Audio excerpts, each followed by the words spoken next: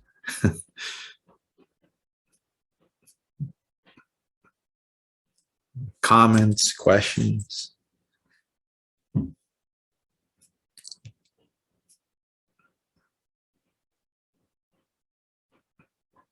Yes.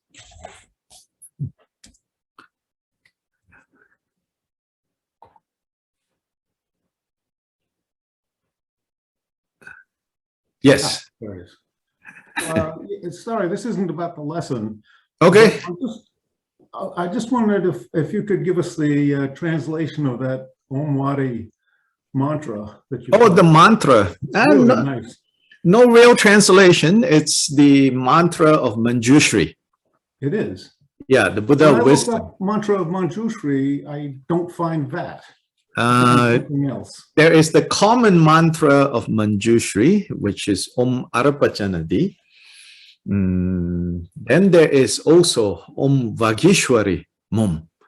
Om Vagishwari. So let me type in the chat. Oh, cool. Om Vagi Shwari Mum. So not mum, okay. Om Vagishwari Mum. Okay. And that is actually an older Manjushri mantra than Om Arapachanadi. Om Arapachanadi has become very common, of course, I mean. But Om Vagishwari Mum. So as I have mentioned before, mantras, the power of mantras isn't necessarily in what the actual words mean. Sometimes the words are completely kind of gibberish, what we would call gibberish. It's a play of sounds, right? Here, you could say Vagishwari means like Lord of speech. So in this case, you could translate it, you know.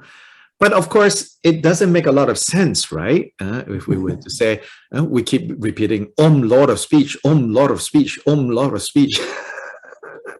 Right.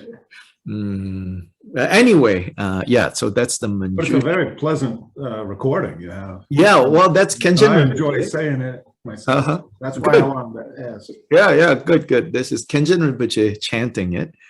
Om Vagishwari Mum. In fact, Khenchen Rinpoche recorded a CD in Europe on a number of basic chants and everything. And we, Jason in Malaysia, got permission from the people in Europe to put all these recordings on Khenchen Rinpoche's YouTube channel. I have just not gotten around to getting it done. But stay tuned. Once that's there, we will let everybody know. There are green Tara chanting, white Tara chanting. There is like Jiten Sumgan's mantra chanting, various recordings like this. Yeah. Great. Thanks very much. Sorry to interrupt the flow of the... Oh, no. This is good.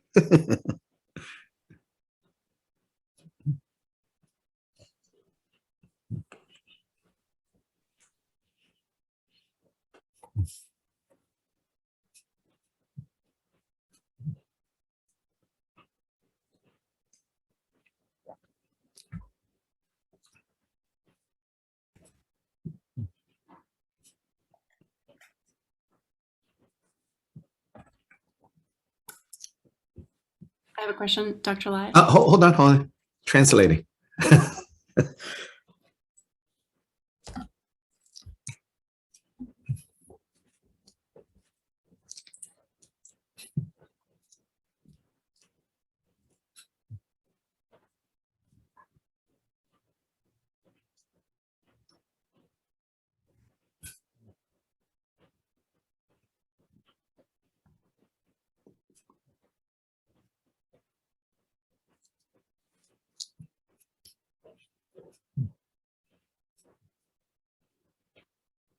Okay, go ahead. So, thank you so much for this etymology. The etymology of Samadhi, I don't know why, but I always find etymologies so beautiful. But the first one, to be able to hold the whole thing together, to be integrated, Yes. is that is it correct to think about that as holding the relative and not like the relative and ultimate together to hold them? Sure. In this context, yes. Again, yes. Different systems will have different samadhis. So if we speak of samadhi in terms of what we're doing here, yes. Yeah. Okay. But not limited to that, It's so I don't know. If my English was better, I'll be able to more succinctly just say, right, there's two aspects, right? There is the samadhi as like on one end of what samadhi is, right? But then samadhi is always samadhi of something, right? Just as like, for example, mindfulness, right? It's a certain, the definition of that has to do with the mind not forgetting, the mind remembering, right? But then what makes it skillful or unskillful? There's other things that needs to be in that picture, which is the object, right? So the object, the Buddha, for training, says use breath, and then in another context, the four, what's called the four basis or foundation or the four establishings. So likewise with samadhi, right? The etymology part just indicates to us, right? What are so holding together. Now holding what together, right? In this context, holding relative and ultimate together. That's one holding together, holding complete, holding whole. Then there's also the etymology of sameness. Right?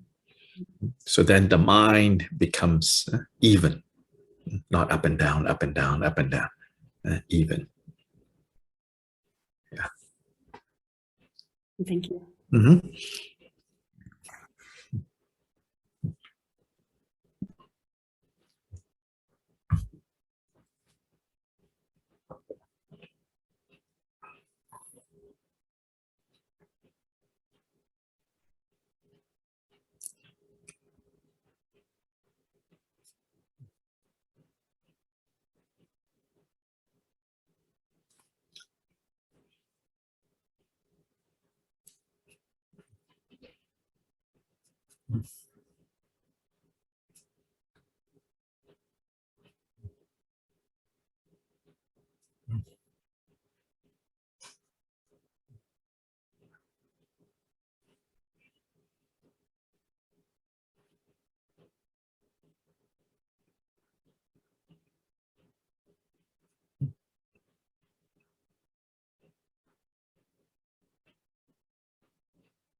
Yes. Hi, thank you, Dr. Lai. I'm intrigued by the cafe experiment. The like, don't care experiment. Right. And I guess, and I don't know if I'm even thinking about the right way or if this is a good question to ask, but so the don't care level, I can see that the sort of attachment, aversion, And the don't care sounds, it almost sounds negative to me too at that level, because it has this dismissive attitude. You know? Yeah, that's the ignorance. Okay. Yeah, Okay. the three poisons. Oh yes, like, don't care is fed by the three poisons. Right. So the next level, the other level, is it pleasant, unpleasant, and neutral? Yes. Neutral doesn't bear that negative connotation for me, and I don't know if that's well, because there or it's not. more subtle. Okay, but it could be ignorance. Yeah, it's because of ignorance. So it's not because of samadhi. So even the neutral in that level is ignorance related. Oh yes, that's ignorant neutral. Yes, yes. Ah, okay. Yes. Okay. Not equanimity. Yeah. Okay. Yes. So I guess a follow-up is, am I pursuing a kind of state of mind in this experiment, or is this strictly observation? No, this is strictly observational. Okay.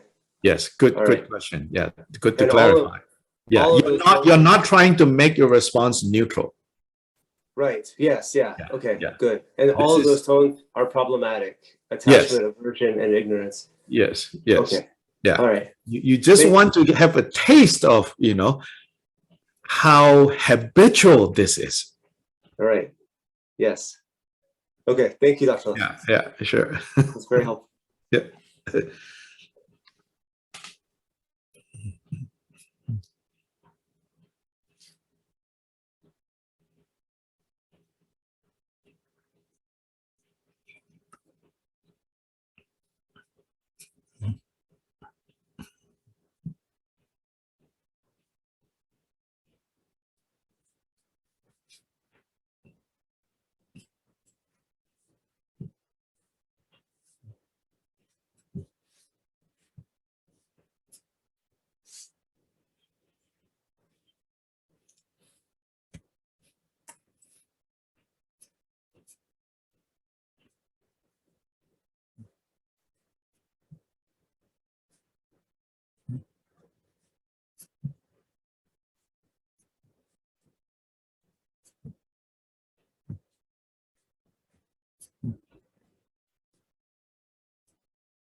So my bringing up of this, of course, is also in part related to the other series that I'm doing, the Shravasti meditation, right? The second tetrad is about these feeling tones. So if you are not attending those and you're curious, there are recordings. Speaking of recordings, Javier, can you share first the Shravasti meditation recording page? If you could go ahead and share in the chat. So that's the first thing to share. And in case you have not figured it out, if you want to see that, right? After we are done, you should click now so that your browser would open that page, because after we leave Zoom, the chat disappears, okay? So you might want to click the link and just open it, but don't go there now, stay here, don't get distracted. That's the first thing. Second thing is this is really appreciating the volunteers. I think some weeks back I mentioned that there is what Javier actually initiated is to start to take these teachings that have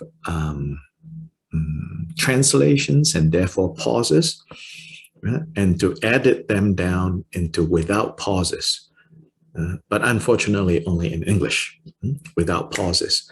So that has started to happen for Bodhicharyavatara. So for those of you who can understand English directly, this is relevant. So if Javier can now share the link to obtaining the audio files of each of the Bodhicharyavatara teachings. Well, not the complete ones. We're now in lesson 39, but a handful of volunteers have stepped up to help editing these into these uninterrupted audio files. So Javier has also put them on the DDIS website. So that's the second link to share. And then while we are on the topic of sharing links, Javier, if you can go look for the Urban Dharma giving page. Last lesson I said, I'm very grateful for those of you who have either on a routine or from time to time have sent dana to me directly. I really appreciate that. To sustain myself, I have an online Buddhist supply store. Some of you know, tibetanspirit.com. So that's one thing that I take care of. And because of that, or partly because of that, I don't take anything from the center, from Urban Dharma. And then, of course, with all of you helping, it's making it work. But now I said temporarily, for now, for the next maybe a few months, please redirect your generosity specifically towards Urban Dharma, because in these 3 months, we are going to move to another place. And I've shown some pictures from during our last class. We're very excited about this new place because we think that it will increase, we know that it will increase our visibility, and especially in the part of town that we're moving to. Anecdotally, at least, we know that there's a lot of young families with interest in the Buddha Dharma. But because we have been in downtown, where it's in the last 10 years, it has become so tourist-oriented that no local Asheville residents really go downtown. So now we're moving to our local downtown, still in Asheville, but really West Asheville has become the downtown for people who actually live here and die here. So we want to be more relevant to the local community. And so, as you know, with moving and preparing the new space, there is money involved. So if you can help, we will be most appreciative. So that's the third link that we just shared.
I want to say briefly about the moves. So those of you who have followed us long enough, you will know that we basically, Urban Dharma, the local Buddhist center, started 10 years ago. And in these 10 years, we've been in 2 places. Now we're moving to the 3rd place. So some of you might observe and say, oh, all this moving, each time you move, there's expenses. You got to prepare the new space. The alternative, of course, is to own a place. Frankly, at least at this point, my thoughts on owning a place is it's not worth the trouble. There are different models and different ways of doing things, and I think the diversity of the world and of Dharma practitioners is such that every model has its own kind of place in the world. At least the model I'm working with now is I'm not interested in owning a Dharma place. I think it's better to be homeless in terms of Dharma. Of course, I guess you could say I own the house I live in, and well, the bank owns it. But I think the model that I'm working with now in terms of Dharma spaces, Dharma activities, it's better to be homeless. And so then conditions come together, we are together, conditions are not there, then we don't need to be there. A little bit less attachment.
In running Dharma centers, in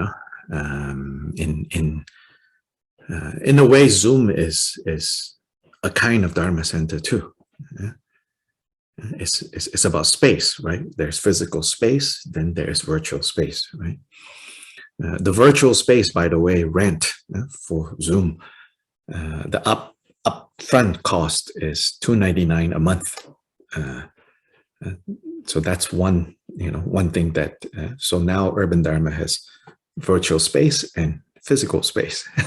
But whether it's virtual space or physical space, now speaking of the advantage of not owning, then it's like this.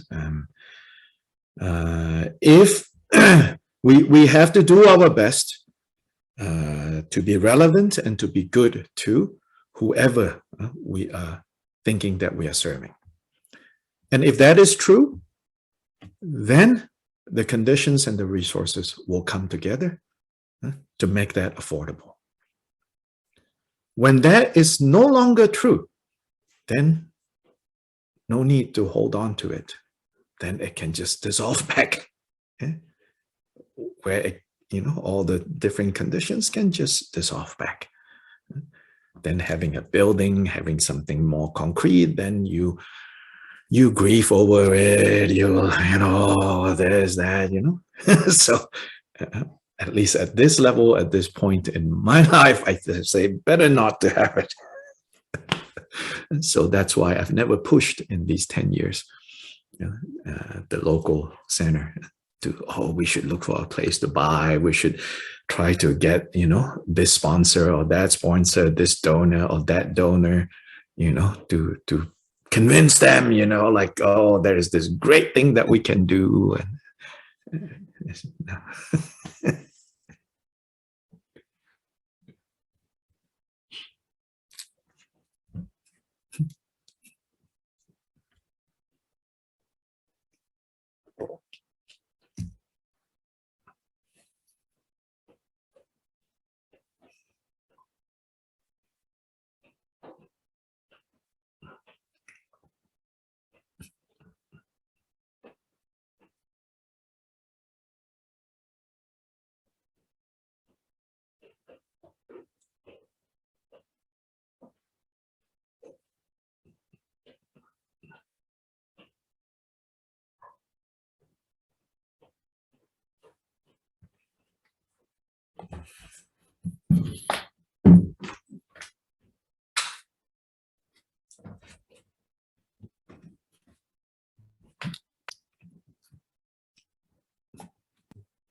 I also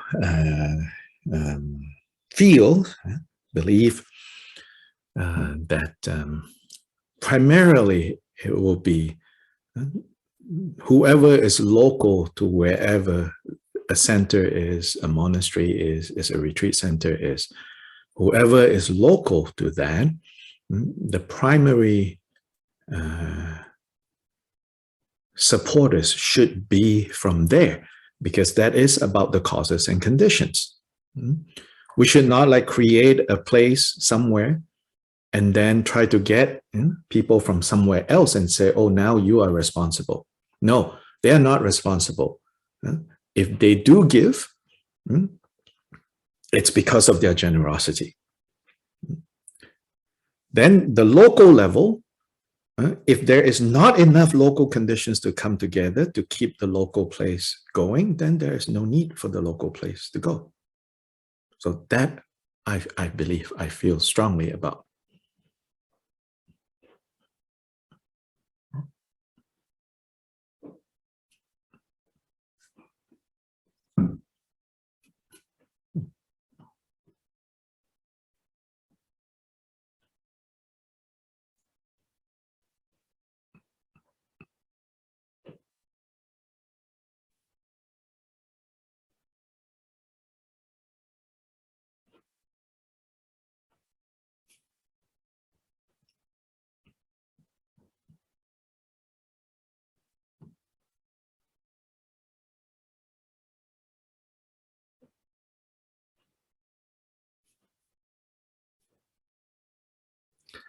But in the last 10 years, you know, a lot of generosity from non-local people have made Dharma a much better place.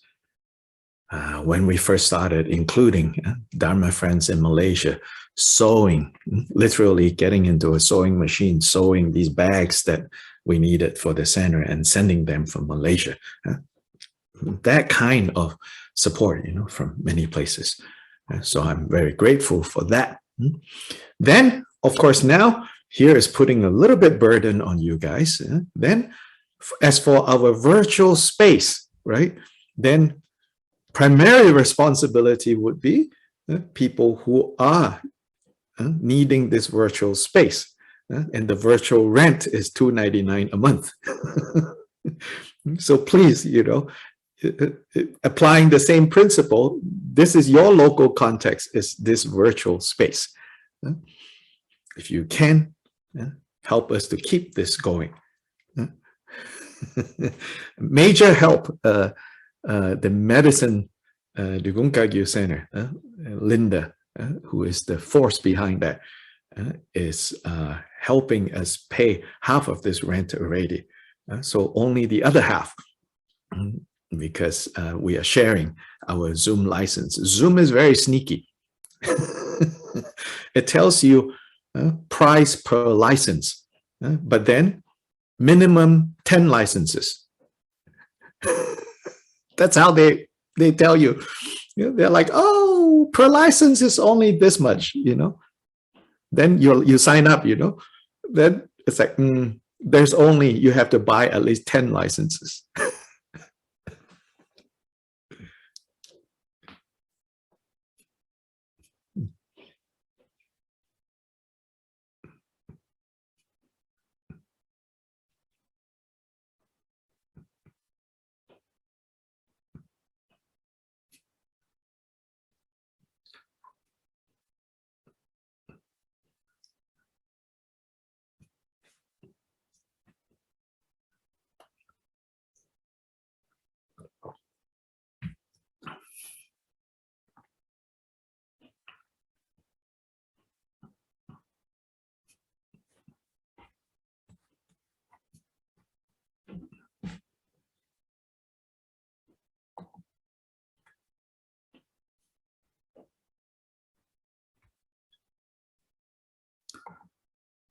Oh, there's Linda.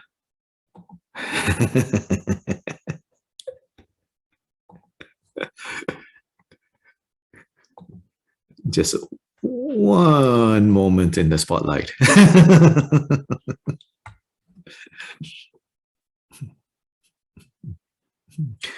Javier, remind me, am I misremembering? Is it $199 or $299 a month? See, it's $299.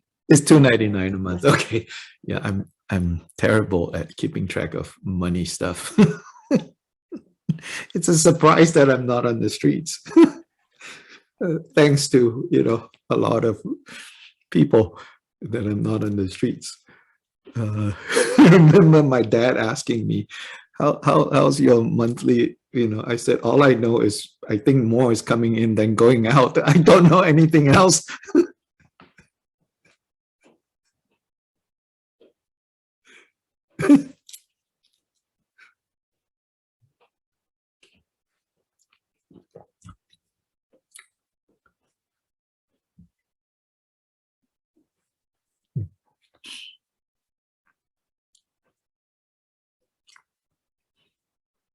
This is like a beggar pretending to be an aristocrat. The aristocracy, never think about money. It's very middle class. This is just a beggar pretending to be an aristocrat.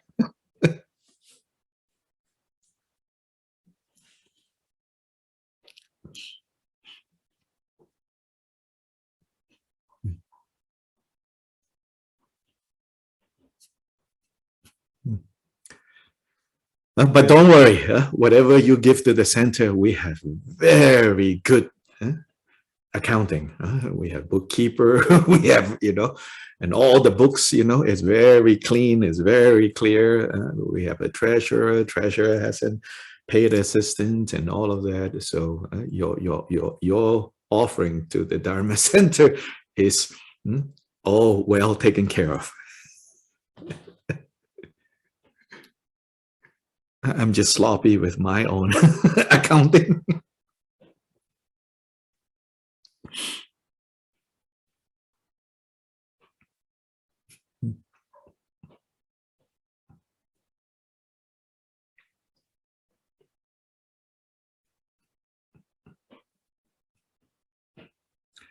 Okay, now the first two verses of chapter 8. Yeah. So let's read 1 and 2. Cultivating diligence as just described. In concentration, I will place my mind. For those whose minds are slack and wandering are caught between the fangs of the afflictions. In solitude, the mind and body are not troubled by distraction. Therefore, leave this worldly life and totally abandon mental wandering.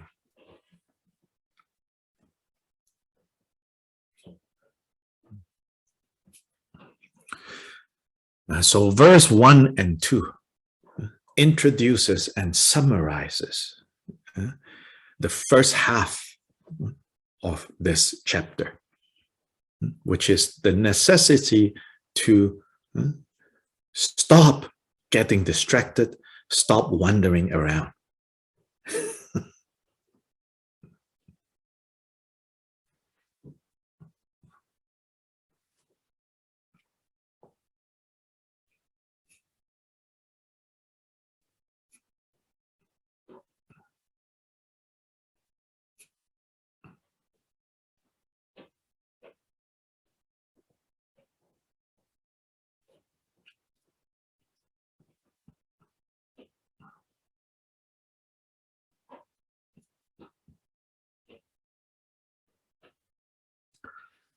Generally speaking, when we become interested or inspired to learn meditation, whatever that meditation is, whether it's Buddhist or non-Buddhist or secular, we maybe make the mistake of thinking that, oh, meditation is when you sit down a certain way, you use a particular technique and all of that. But in a way, that's only half of that picture.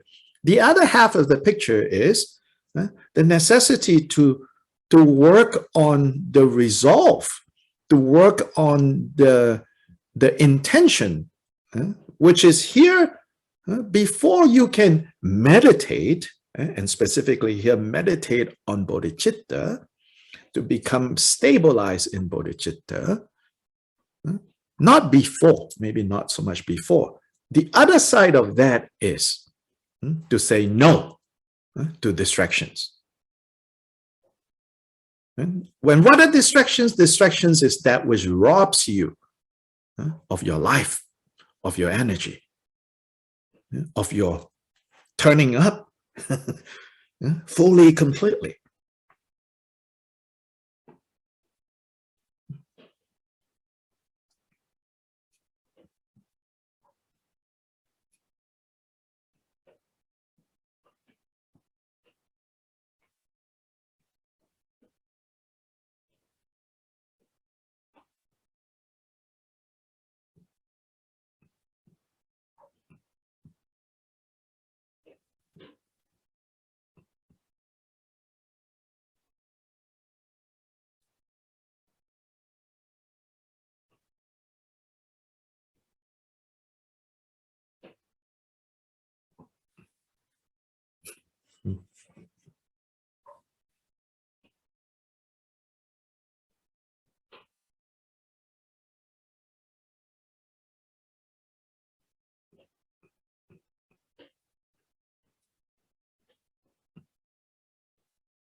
As Melissa's earlier question highlighted, right? Samadhi is to hold together. In this context, later we'll learn to hold together bodhicitta, bringing it together, and then the two bodhicittas, and then the relative and the ultimate, right? To hold together. What is distraction? Distraction is to be scattered. Everything all over the place. So one side of saying what we're doing is to hold and to bring and to assemble together and together evenly, right? Evenly means they all fit. They all fall into place. Evenly is not just, don't think of evenly as just like flat and boring. It means all the pieces fit together evenly, forming a complete whole. So to hold together is the opposite of scattered all over the place. So as we are developing samadhi, we are leaving all over the place. As we work on leaving behind this state of being all over the place, scattered, we are bringing it all together.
In the Vajrayana teachings, they point out a subtle understanding of this. Yeah?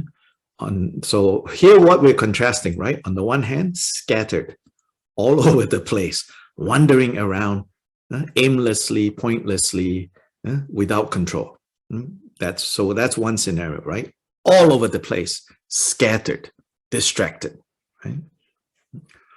But on the other hand, we also know when sentient beings purify all their confusions and actualize the Buddha state, in the Buddha state, the Buddhas manifest Sambhogakayas and Nirmanakayas throughout time and space. See, on the Buddha state, it's also all over the place. But this is a different kind of all over the place. This is the all over the place that is beneficial to beings. When confused, all over the place, it's a complete mess.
So as Buddhists, yeah, when perfect samadhi is achieved, right, then Buddhists can multitask. When we try to multitask, we create a big mess.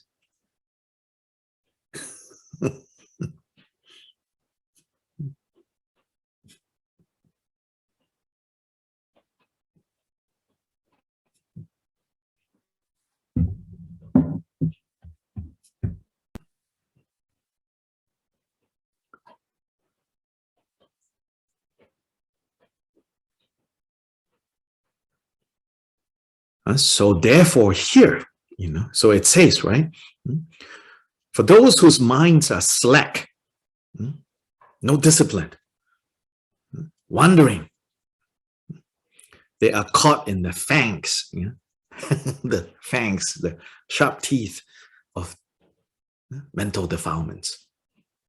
So you see the wheel of becoming, what's called the wheel of life, right? There's this like big monster, and then specifically the fangs are like his claws and his fangs.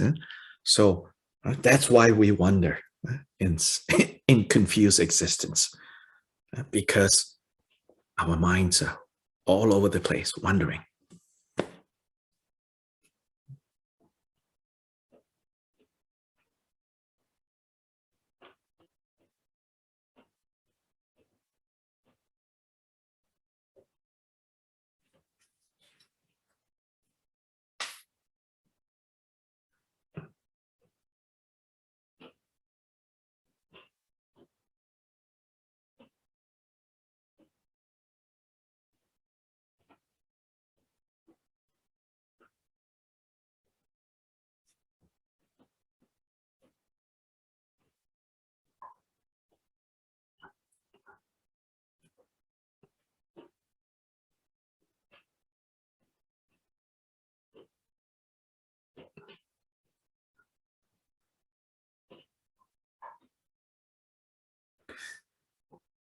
Second verse, but in solitude, the mind and body are not troubled by distractions.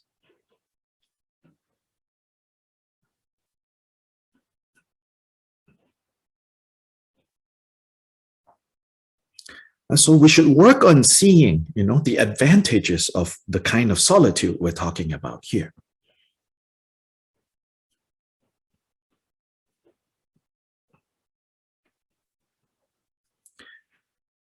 Generally speaking, yes, especially in the beginning, solitude does mean solitude, like away from others.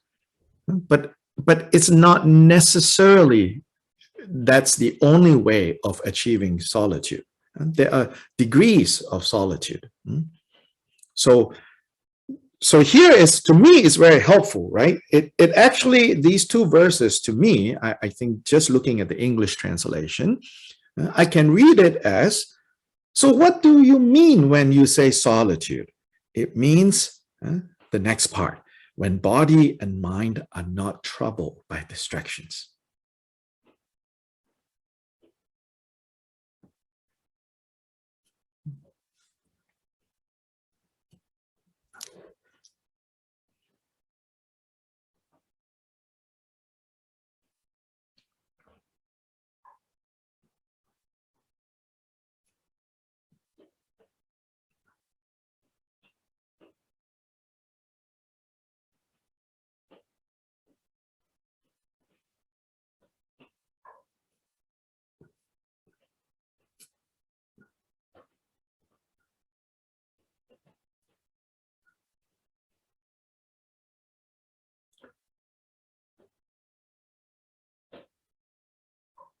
I also read and understand this as, in solitude, body and mind means body and mind are not in two places, which is where we are now. Body more or less here. Unless you accidentally cut a finger off this morning while preparing breakfast, and then more or less body is here. But mind, all over the place, right? So for me, solitude here, I can also read it as when mind and body is present in the same place, then we are not troubled by distractions.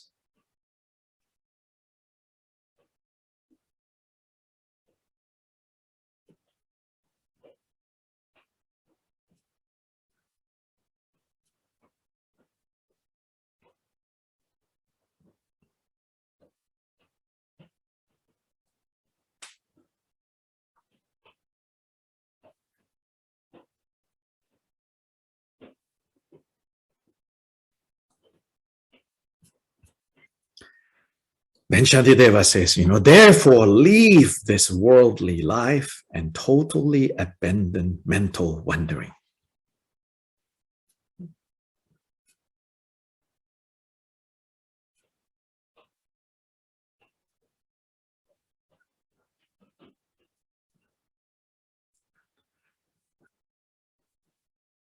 Again here, right, to leave this worldly life, each of us have to read this and understand this based on our current circumstance.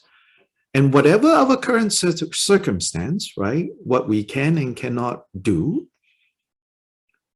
know that the situation can change, and when it changes, we need to see how we live this worldly life. So to me, you should not read this as Shantideva saying, okay, now walk out. Because now, for most of us, if we read it this way, okay, now leave, walk out. But then we then say, but then I can't do that. And then we say, but then, so Shantideva is not, it's not realistic for me. Don't do that. Don't have such a rigid read of what this means. So therefore, leave this worldly life means we need to appreciate and understand this point and then apply it to our situation.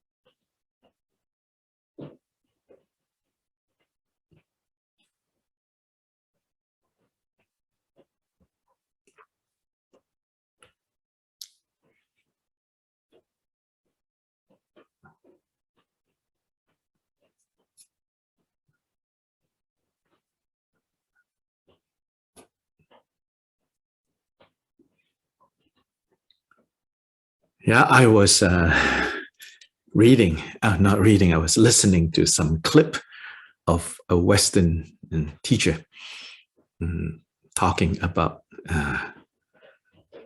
basically the talk was kind of like, but in lay practice, and then in contrast, but then monastic practice, but then lay practice. The little background is, this person has recently converted to lay practice. So now, I guess a little bit need to justify the lay practice, then lay practice, and then monastic practice. Even though overall, I would say this teacher is trying not to, say negative things about monastic. But when I listen to that, I feel like this talk about monastic and lay, right? First of all, we should not think, there are two standards. Klesha is klesha. Afflictive emotion is afflictive emotion. What difference does it make? There are no two standards. The Buddha did not set up two standards.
The Buddha taught one standard. And this one standard is the reality of how things are.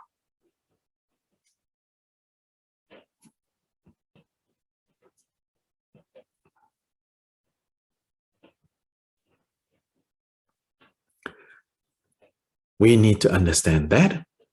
And then looking at our situation, right? Our causes and conditions, we apply the one same standard accordingly to our current situation. knowing that current situation can change. And when that changed, then we need to relate to the one standard accordingly. Then no need to go into, lay practice, monastic practice, like that they are two different standards. No.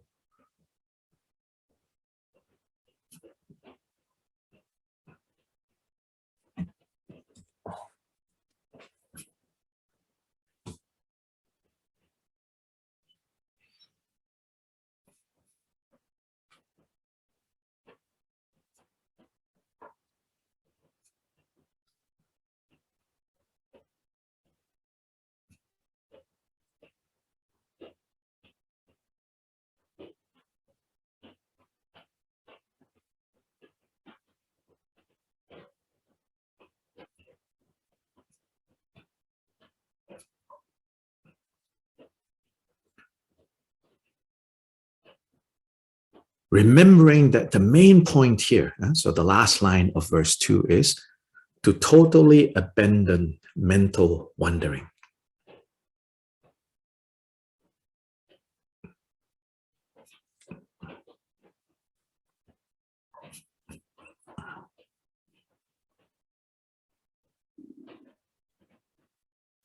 To leave behind this messy mind that is all over the place and making a big mess of everything.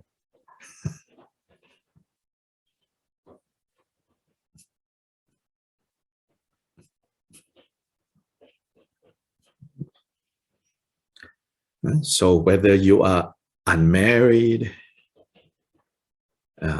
monk, nun, married 3 times, or at the same time married to 3 people, whatever it is, your circumstance,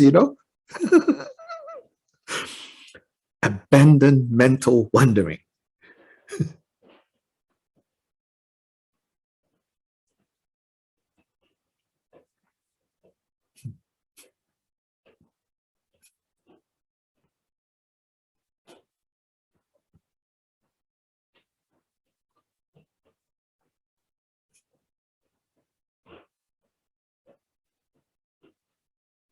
Insofar as what you do and how it impacts others, remember not to harm others.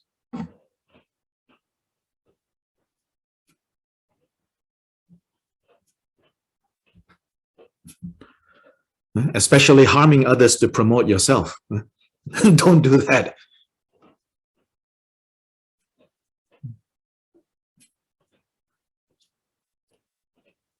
Then work on abandoning mental wandering.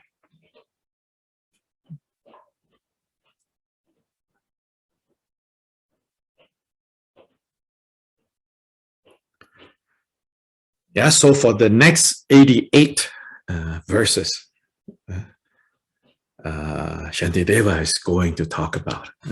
So I will say, this chapter has some very strong language.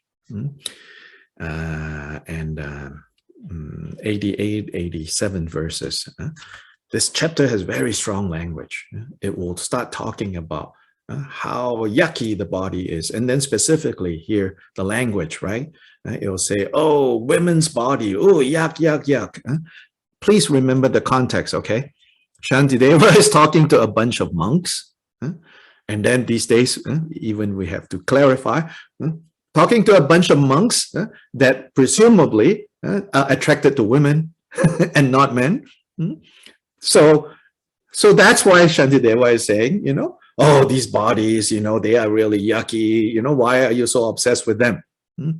If things were different, Shantideva was teaching a majority group of nuns, then, Shantideva very sure, oh, men's bodies, oh, yuck, yuck, yuck,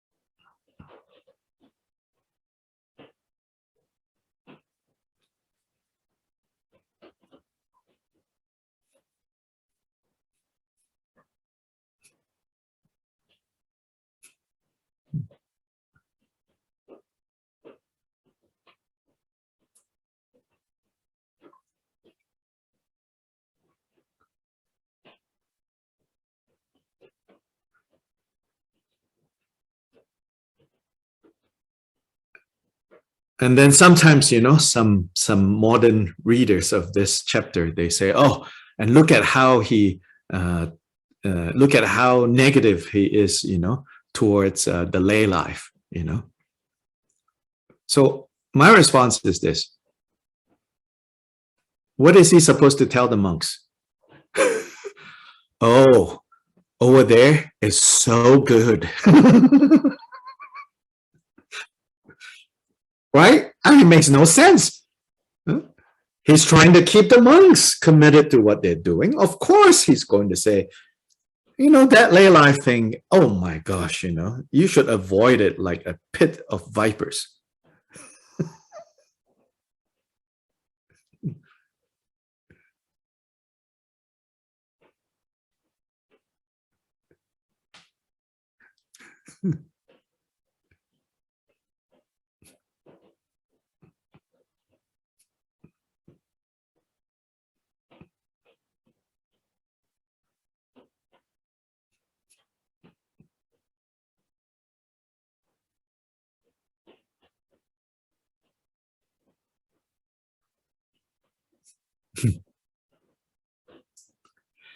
Yeah, so today we will end here with the dedication.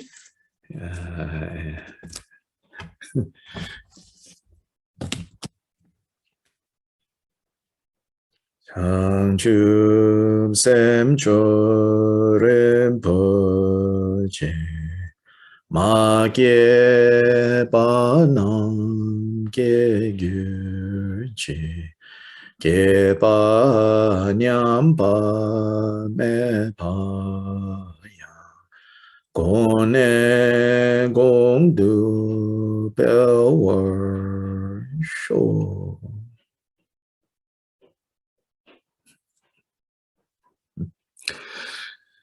So you all have a good weekend, and we will continue on Tuesday. Thank you, Dr. Lee. Thank you, Dr. Lee. Gracias, Dr. Lee. Good Thank night. you, Dr. Lai. Yeah, good night. Thank you. Bye. Thank you. Bye. Thank you, Claudia. Thank you. Thank you, Jane. Good night. Good morning. Gracias. you. Louder. Gracias.